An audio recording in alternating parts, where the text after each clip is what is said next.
Giratina is the talk of the town right now, coming off of some huge wins and finishes at various regional championships. This deck has so many strengths, including its raw damage output, its spread damage ability, single prize attackers, and the Roxanne Path to the Peak combo that is so disruptive it can just lock your opponent right out of the game. However, Path to the Peak rotates this coming April, meaning it is no longer a disruption tool in Giratina VSTAR's arsenal. So it makes me ask the question, can Giratina VSTAR survive the 2024 standard rotation? Just want to give a quick thank you to the sponsor of the channel, PTCGL Store. If you need codes, you know where to go. Head over to ptcgostore.com and use code Hitmon to get 5% off your order. You get a good product for a good price, and you help out the channel as well. So thank you to the sponsor for supporting me, and thanks to you for supporting me too. And now, we'll get right back into the video.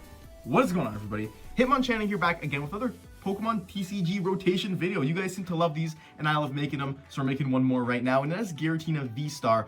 We're going to take a look at the recent Portland Regional Championship winner and see if it can actually survive the standard format rotation, given that it loses VIP, given that it loses Path to the Peak. I'm going to talk why these sets are rotating, when they're rotating, all that good stuff, as well as some sample lists and how we can build off that to create the perfect post-rotation list. So we're just going to get right into it. To start, these are the sets that rotate. I've been over this very, very frequently, but just a quick recap. Battle Styles, Chilling Reign, Evolving Skies, Celebrations, and Fusion Strike. Basically any card that has Regulation E. You got to be careful because some cards in Brilliant Stars, some cards, and even Astral Radiance will have Regulation E on them, so they will be rotating out. So just look at the bottom left corner of your Pokemon card and you can find out what regulation mark it is. Now, we're just going to get right into it. Enough fooling around. Giratina VSTAR is first and second place at Portland Regionals, which just happened this past weekend at the time of recording. John Eng came first, and we're going to start by looking at his list. Now, Giratina is an incredible deck. It can literally do everything. It has insane draw power, it has insane damage output, it has an instant KO attack, spread damage with Sableye, multi-prize, 90 here, 90 there with Radiant Greninja. It's got Cramorant to take early knockouts for free, and it's just an insanely strong deck. Now, what does Giratina exactly lose with rotation? Now, upon first glance, it doesn't seem like a lot. You literally have 3 cards that it loses: Battle VIP, Path to the Peak, and Escape Rope, obviously based upon John Eng's list. And these cards might not seem very crucial, but I promise you they are. So I'm going to give you an example. Giratina's biggest weakness is its setup. Giratina needs to get 2 Comfeys on the bench and a Tina V, depending on the matchup, as well as Radiant Greninja, and maybe Cramorant if you're going second. That's a lot of Pokemon to get through in the first turn of your game, even if you're playing Clovis to see an additional 5 cards. So how is Giratina going to survive without Battle VIP Pass, as that is leaving us this April? We're going to talk about that. Escape Rope isn't a major one, but sometimes it's good to force something to the bench and bring up, something that you can KO with Cramorant, or something that you can lock in the active spot while you use Sableye, for example. There's a couple of reasons why Escape Rope was pretty good, which is why most major Giratina lists play it. So losing that might hurt the deck a little bit, but not that much. The major hit is Path to the Peak. Think about this scenario, right? You're up against Charizard EX. They have a Charizard, they got a Pidgeot in play, and you Roxanne Path them and knock out their Charizard with Star Requiem. What are they going to do? There is in most scenarios, there is nothing that they can do to come back from that unless they get the most insane perfect draws. So losing Path to the Peak in that same scenario, let's jump forward in time 4 or 5 months, you Roxanne them, then they just go, okay, I'll quick search for Iono or Research or Boss or whatever they need to win the game.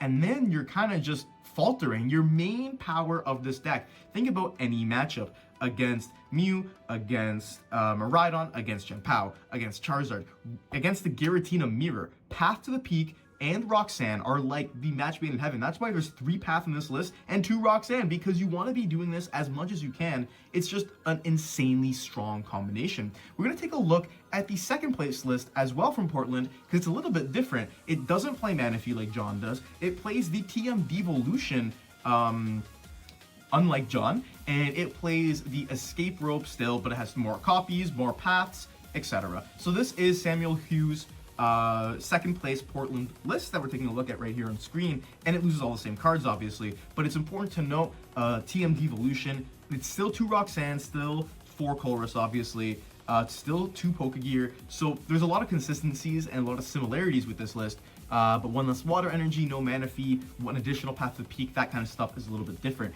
Most Giratina lists will look the same, so being able just to look at another one and just see the slight tech changes they have is, you know, it's just another option. Now, I'm going to move into what can we replace these cards with. We've lost a major disruption tool, so maybe Giratina isn't going to be as disruptive.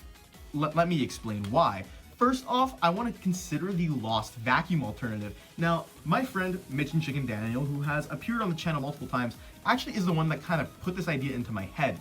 He was like, what if we play Giratina like Turbo Lost Box? You know, Turbo Lost Box aims to get 7 in the Lost Zone turn 2 every single game, maybe even 10 if you can get 3 comfies down turn 1. And it does that through using Lost Vacuum to get rid of your own tool cards and your own stadium cards to boost your Lost Zone count by 1 to 2 cards every single time you use it. It's on an item, so it's really, really strong. So maybe we do play Lost Vacuum, and instead of being a more comeback deck where we decide that, okay, we're gonna let our opponent take a prize, 2 or 3 prizes, then we'll Roxanne them, we'll path them, and we'll go up with our Giratina VSTAR and do some huge damage to them. Maybe instead of taking that approach, we're like, okay, by turn 2, I'm gonna Lost Impact your Pidgeot, or I'm gonna Lost Impact, you know, whatever manages to be in that 280 HP range, your Arceus V-Star, your Palkia V-Star, you know, Lost Impact it, and you're not going to do anything about it. Maybe that's the way that Giratina is played going forward. I'm never going to know for sure, but I think it's really important to keep that in mind because with losing Path, your Roxanne strategy is not nearly as effective anymore.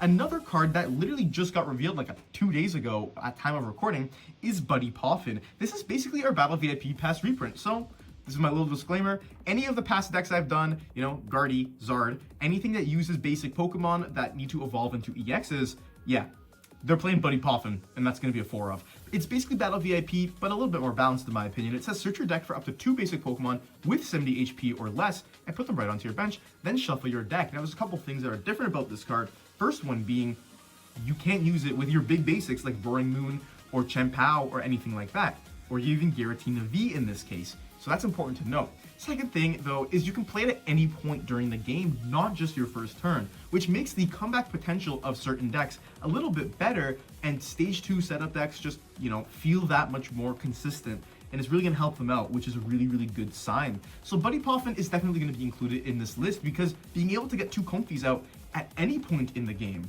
could be strong and could get you out of a tight spot. Even then, it's a card you can burn from your hand. You can play it as long as you have a bench spot open, just like a Nest Ball. So if you get Roxanne or Ionoed or whatever, it's no longer in your deck. You no longer have to see it. So that's another benefit to this card. Now the third thing here is, what about our stadiums? We don't have Path to the Peak anymore. As I said, we can't be disruptive. So going with the more turbo theme, what if we just play Beach Court? What if we give ourselves the option to retreat a little bit easier in certain situations? Now, I know what you're gonna say. We have Jet Energy. You jet up a comfy and you retreat the comfy with the Jet Energy. That's true. That is completely true. However, it could still be nice to be able to have a Beach Court in play. It stops your Tinas from getting boss stuck. And you might not want it all the time. You could change it. I'm going to go over my list in a second, but I think it's just a good option to have for consistently switching your Pokemon, because think about the bigger picture here. We want to get 7 in the Lost Zone. That's our theme, right? 7 in the Lost Zone on turn 2. What's the best way to do that? Get a bunch of comfies down and switch, right? If you can consistently do that, plus you can put the Beach Court down and vacuum it away for 2 additional cards in the Lost Zone, that's not something you can do with a normal switch cart or escape rope. I think Beach Court does have a spot in the list. And now we're gonna go over to my sample post-rotation Giratina V-Star deck list. I'm not a Giratina pro. I don't know all the ins and outs of Giratina, but I think I have a good enough understanding of the game and where rotation might take us, so that this list could be a good jumping off point. So we're gonna literally go through every card and explain our decisions. First off, 4 Comfy, 3/3 Tina. Pretty standard stuff. We've still opted to keep 1 Sableye, 1 Cramorant, and 1 Radiant Greninja. No mana fee. However, that's up to change. If Sableye becomes really strong and Jirachi's not played a lot, 2 Sableye could be the go-to. If Radiant Greninja is really strong and popular with something like Palkia V-Star or Chien-Pao, and your comfies are continuously getting hit for 2 prizes, throw in the mana fee. It's really kind of flexible in that sense. Giratina is a deck that can kind of tech for things. It has a little bit of space now, so it's good to just keep that in mind. Right now, this is just what I'm going with, but there's absolutely room for change here. Now, the next thing obviously Floor Colorist Experiment, 2 Boss's Orders, and I've opted to only include 1 Roxanne. Now, this is just simply because I don't think Roxanne will be as good without Path to the Peak. Like I was saying, a lot of major decks have a, rule box Pokemon draw engine, whether it be Radiant Greninja, Pidgeot EX, or Mew EX from 151. These are all very popular, rule box Pokemon draw engines, right? They're still going to be in the game, Genesect rotates, whatever, but these ones are still going to be around and they're still going to be really popular. So not having Path just makes Roxanne a lot less effective, but maybe if you Roxanne and Sableye their Lone Bibarel, like it still is an option for you. It could be swapped out for Iono, or you could take out a boss and put an Iono in, completely up to you. Now, we're still rocking the former Mirage Gate, super necessary for the deck to work. We do have 4 Nest Balls now, we have bumped ourselves up to that. As I said now, Buddy Poffin can't get our good pal Giratina VSTAR. It can't even get Sableye, Cramorant, or Radiant Greninja. It's just to get Comfeys, so it's really just for the early game. Now, I'm going to go over some more card considerations, but I have 4 Nest Ball, 3 Buddy Poffin for the basic search. I could see you going down to 2 Buddy Poffin and be putting a Ultra Ball in there, but I think that you want to keep yourself as consistent as possible and be able to get as many basics down as you can. Just so you can maneuver through your deck very quickly. Speaking of speed, we do have 3 switches as well as 2 switch cards in here, and I've also still opted to include the 4 Jet Energy. Now, again, another little change here. You could swap some Jet Energies out for more Grass or Psychic Energy just to make yourself a little bit more less resource intense, right? Jet Energy is really needed right now because you need to bring your Comfey up and retreat it all in one attachment, and then you can, Mirage Gate set stuff up later. But if we're playing more switch cards and we're going more turbo, you might not need 4 Jet, maybe 2, add another Grass in, put another, water in, and you go 4-4-4. There's a lot of options that you can have here. We still have the 2 Super Rod in the deck. Could play a 3rd if you really find that you're struggling on the energy counts, but I digress. That's kind of a personal choice, right? Now, this is kind of where the fun stuff happens. We got 2 Lost Vacuum in here, and I can jump to my stadiums really quick. 2 Beach Court and 1 Artisan is what I've opted to include, because you're sometimes gonna just need stuff to vacuum away. There's no tools that really help Giratina if you think about it. Choice Belt's not really gonna do anything because there's no VMAXs that are really gonna be played, and Mew is rotating out of the format. You could play something like Defiance Band if you were opting to play from a more comeback standpoint.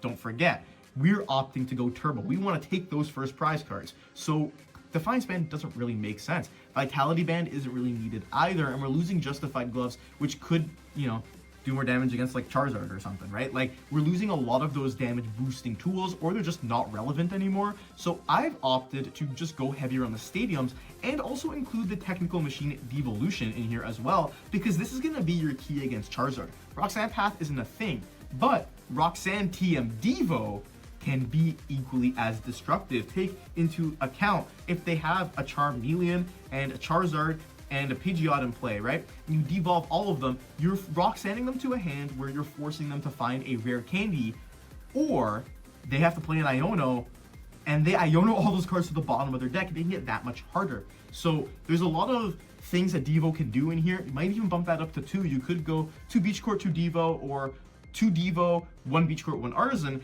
And the great thing about the TM Devolution, 1, it sticks on your board for a single turn only, and then it gets rid of itself. So if you don't need it in a matchup, you can just throw it on there. But 2 is you can put it on your Pokemon and then Lost Vacuum it away that same turn, boosting your Lost Zone count as well. So that's my tool of choice here. I was considering something funky. I was considering putting 4 Sealstone in.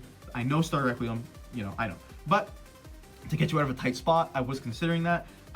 There's also other TMs you could play as well. You could play the Blindside TM. You could play pretty much, there's a new TM Crisis Shot that's coming out in Paldean Fates, which is 280 damage for 3 at the very end of the game. You can only use it when your opponent's on 1 prize remaining, and Cramorant can use that TM for free. So that might be a good inclusion as well. We're just gonna have to wait and see kind of how Tina lists and how the meta shapes, because will you really need that when you're Lost impacting and boosting your Lost Zone at the same time?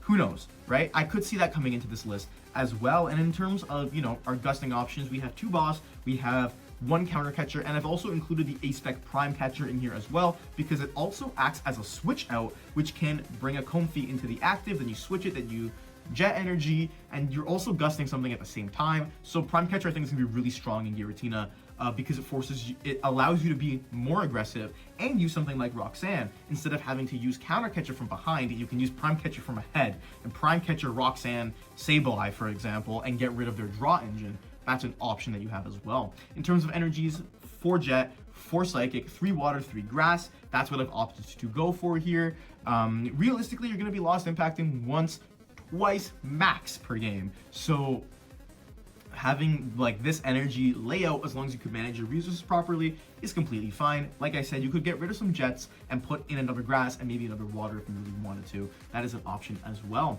And this has been my post-rotation Giratina VSTAR list. I want to know what you think about it in the comments down below. Let me know if I missed anything, if you think there's any cards coming out that could be super cool and be really, really good in Giratina VSTAR. If the deck somehow starts to struggle against Charizard, you could put the new Iron Leaves in it, which basically just lets it go up. You can Mirage Gate to it, and you're going to be one-hit KOing a Charizard. Only problem is you're getting one-hit KO'd in return, right? So that could be a tech option. You could play a whack of different cards in Tina. There's so many good cards right now. It just happens that it's losing one of its best ones, but we'll see what the format holds, and I'm very excited to see what new cards come out. So at the end of the day, thank you so much for watching. Like the video if you enjoyed, and comment down below, what do you think of this Giratina VSTAR list? Do you think Giratina survives rotation? Let me know. I'm curious to hear your thoughts.